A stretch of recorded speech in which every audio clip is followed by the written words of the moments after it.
에베소 교회를 섬기고 있는 목회자로 섬기고 있는 디모데에게 사도 바울이 이 교회를 또한 섬길 때 어떻게 해야 되는지에 대한 가르침을 주고 있는 내용들이 디모데의 내용이지요. 특히 디모데 전서의 내용은 성도들에게 또한 교회 안에서 무엇을 어떻게 해야 될지 목회자로서 더 정확히 그 시대의 표현으로 말하자면 말씀과 가르침에 수고하는 장로로서 어떻게 해야 되는가, 이러한 것들에 대해서 잘 설명하고 있습니다.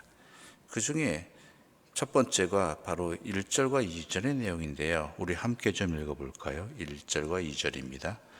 늙은이를 꾸짖지 말고 권하되 아버지에게 하듯 하며 젊은이에게는 형제에게 하듯 하고 늙은 여자에게는 어머니에게 하듯 하며 젊은 여자에게는 온전하게 깨끗함으로 자매에게 하듯 하라.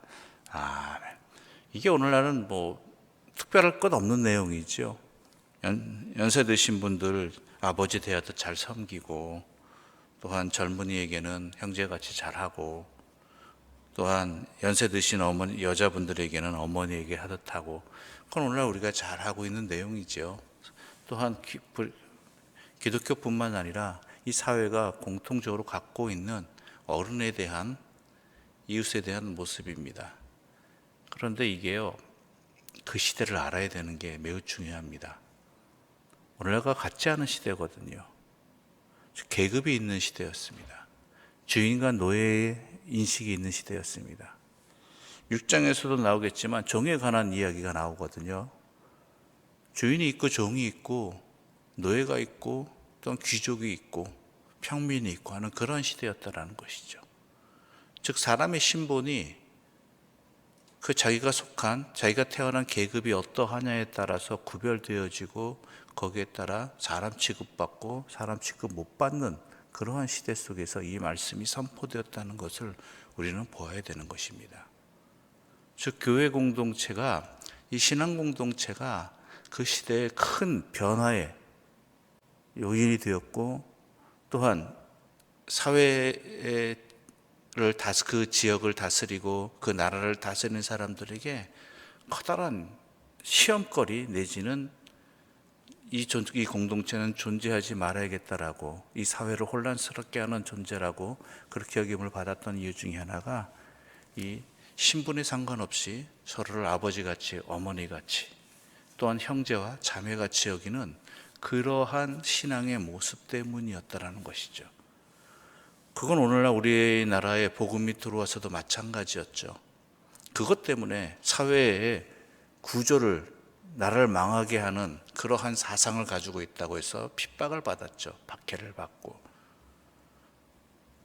그러므로 이 오늘 1절과 2절에 담긴 내용, 너무나도 당연한 내용들이 그 시대 속에서는 오직 교회 공동체만이 이 사회 속에서 사람들에게 참된 하나님의 사람으로서의 그 기쁨과 또한 그 가치를 인정받고 서로 대우하는 그런 아름다운 모습이었다라는 것입니다.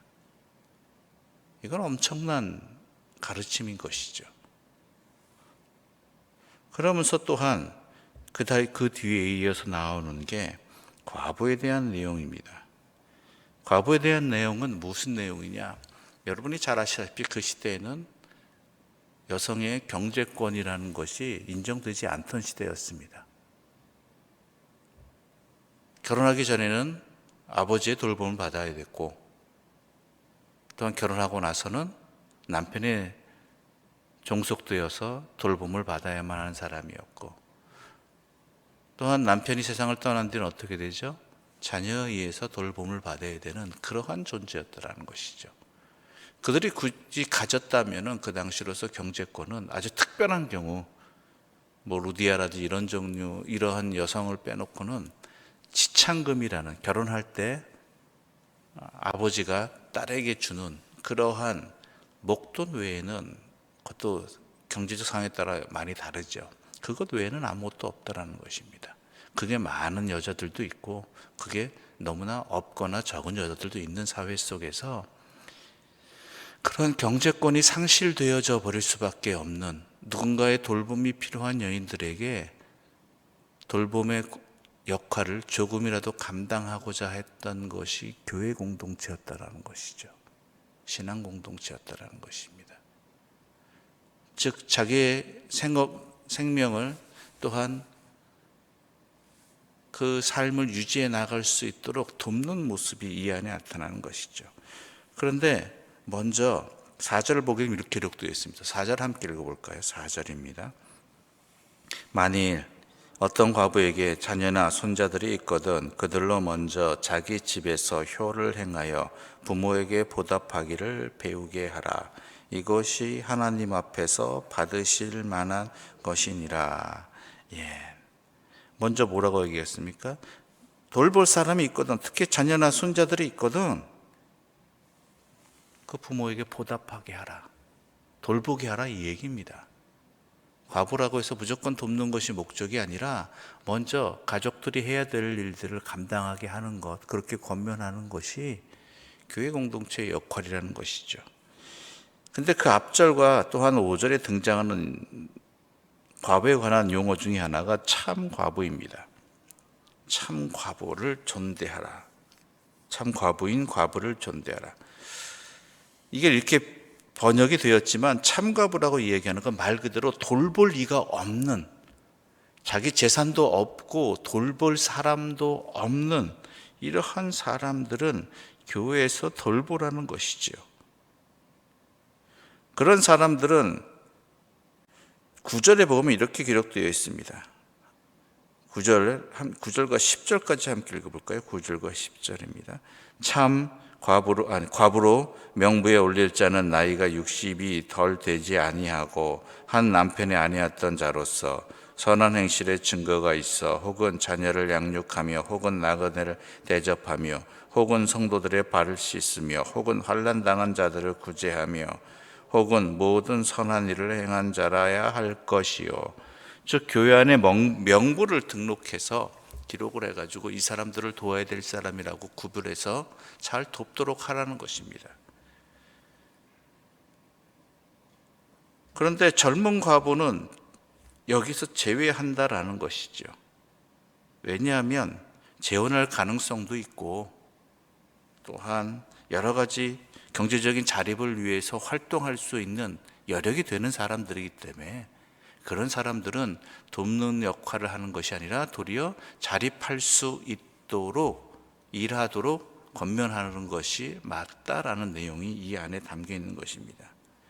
그런데 그 이후에 12절부터 쭉 나오는 얘기는 11절부터 계속 이어지는 내용들은 젊은 과부에 관한 이야기라기보다는 특별히 그 당시 15절 보면 이렇게 기록되어 있습니다. 이미 사탄에게 돌아간 자들도 있도다.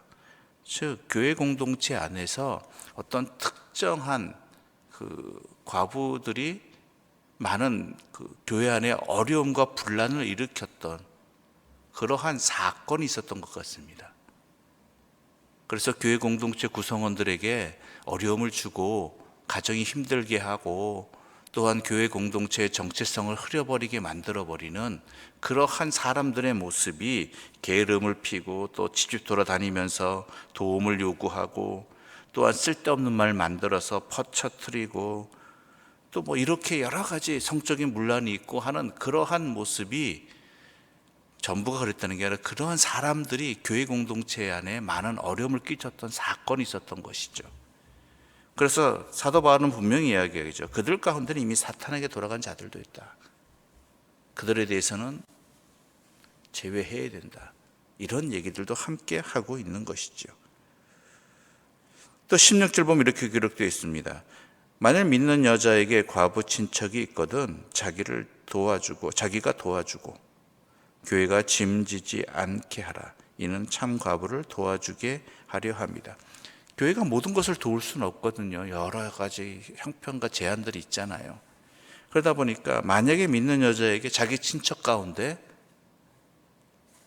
참 과부가 있거든, 참 과부가 아니라 과부가 있거든, 도와주라. 너희들이 믿는 사람들이 자기 친척 가운데 있거든 도와주고 살펴주고 하는 것, 그것이 또한 성도의 모습이 되어야 된다. 이렇게 권면하라라고 디모데에게 말하고 있는 것이죠. 아무튼간 중요한 것은 뭐겠습니까?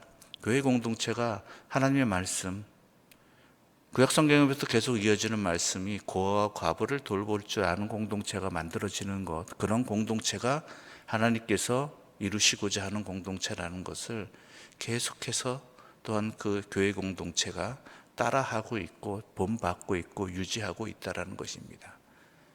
그런 가운데 모두를 할 수 없으니까, 전체를 할 수 없으니까 그 가운데 또한 여러 방면들을 마련하고 여러 대책들을 세우고 하는 모습들이 이 안에 있는 것입니다. 아무튼 기본 정신은 항상 같습니다. 어느 공동체건 교회 공동체가 꿈꾸는 것은 교회 공동체만의 일이 아니라 이 사회가 그러한 사회가 되어야 된다는 것이죠. 어른을 존경하고 또한 신분이나 재산이나 여러 차이 때문에 서로를 차별하는 것이 아니라 그 나이에 맞게 그 연륜에 맞게 서로 존중하고 인정하고 돌보고 하는 사회, 그것을 교회 공동체가 또한 시작하는 일이 되어야 되고, 그 믿는 사람들이 사회로 나가면서 점점 믿는 사람들이 늘어가면서 그 사회가 바뀌어지는 그러한 일들이, 더 나아가서 경제적으로 또한 여러 여건 때문에 삶이 어려운 이들을 돌보는 일들에 또한 그 대책을 교회가 감당할 수 없다라면 그 일들을 또한 감당할 수 있는 또 다른 방법들을 권면하고 세워가는데, 그 일들의 교회가 또한 자신의 역할들을 감당해야 되고 그러한 사회들을 이루어 가야 한다는 것입니다. 목회는 다른 것이 아닙니다. 신앙생활이란 다른 것이 아닙니다. 세상살이입니다. 세상을 어떻게 살아가야 되는가, 하나님이 창조하시고 다스리시는 이 세상 속의 모습이 어떠해야 되는가가 교회 공동체 안에 일어나 있어야 되는 것이고, 그 교회 공동체를 또한 통해서 일어나는 일들이 세상을 변화시켜 나가는 하나님의 도구가 되어지고 기구가 되어지고 힘이 되어지고 손이 되어지는 그런 일들이 있어야 된다는 것입니다. 그런 일들이 역사 가운데 많이 일어났습니다. 주일이 왜 소중한 날들이 되었는가? 물론 하나님께 온전히 섬기는 날이 되었죠. 그런데 그 섬기는 날을 통해서 당시의 노동자들이 하루도 쉬지 못하고 일하던 것들이 주님의 날을 지키기 위해서 삶의 쉼터가 생겨지는 하나님으로 말미암아 그러한 일들이 시작되었고요. 또한 주님을 믿는 사람들에게 있어서 특히 우리나라 같은 경우도 신분에 의해서 차별되어지던 사람의 대우가 하나님의 은혜 가운데 또한 모두가 함께 평등해지고자 하는, 서로를 대우하는 그러한 시대로 바뀌어지고 사회로 바뀌어지는 모습들, 또한 사회가 발전해 가면 갈수록 힘쓰고 애쓰는 것이 경제적으로 어렵고 힘든 이들에게 생업을 이어갈 수 없고 삶을 이어갈 수 없는 이들에게 공동체가 함께 책임을 지고 돕는 역할들이 일어나는 것, 이 모든 기본적인 사상들이 하나님의 말씀에서 비롯되었다라는 것, 또한 하나님께서 다스리시고 주관하시는 그러한 공동체를 통해서 그 모습이 나타났다는 것, 이것은 매우 중요한 일입니다. 우리 또한 이러한 하나님의 뜻에 따라서 우리가 이 신앙 공동체에 어떠한 역할을 감당해야 될지, 또한 무엇을 기도하고 수고해야 될지도 다시 한번 확실히 가다듬는 은혜의 자리가 되기를 간절히 소망합니다. 그것이 왜냐하면 하나님께서 이루시고자 하는 보시기에 좋은 세상의 모습이기 때문입니다. 기도드리겠습니다. 하나님 아버지, 감사합니다. 오늘 우리에게 이 말씀을 통해서 우리가 어떠한 삶을 살아야 될지, 우리의 이웃들과 함께 있는 이들을 어떠한 마음으로 대하고 돌보고 섬겨야 될지를 깨닫게 해주셔서 감사합니다. 혹이나 우리가 이러한 마음을 잃어버렸다면, 이런 하나님의 뜻을 또한 지키지 못했다면 깨닫게 해주시고 지키게 해주시고, 그리하여 이 땅에 하나님이 다스리시는 그 세상의 참된 모습이 드러나는 그 밑거름들이 되게 해주시고 불씨가 되게 하여 주시옵소서. 이런 일을 감당할 수 있도록 우리의 심령을 깨워주시고 우리의 생업의 자리를 지켜주시고 하나님의 은혜를 나누는 기쁨이 충만하게 하여 주시옵소서. 이 모든 말씀 예수님의 이름으로 기도드립니다. 아멘. 하늘에 계신 우리 아버지, 아버지의 이름을 거룩하게 하시며 아버지의 나라가 오게 하시며 아버지의 뜻이 하늘에서와 같이 땅에서도 이루어지게 하소서. 오늘 우리에게 일용할 양식을 주시고 우리가 우리에게 잘못한 사람을 용서하여 준 것 같이 우리 죄를 용서하여 주시고 우리를 시험에 빠지지 않게 하시고 악에서 구하소서. 나라와 영광이 영원히 아버지의 것입니다. 아멘.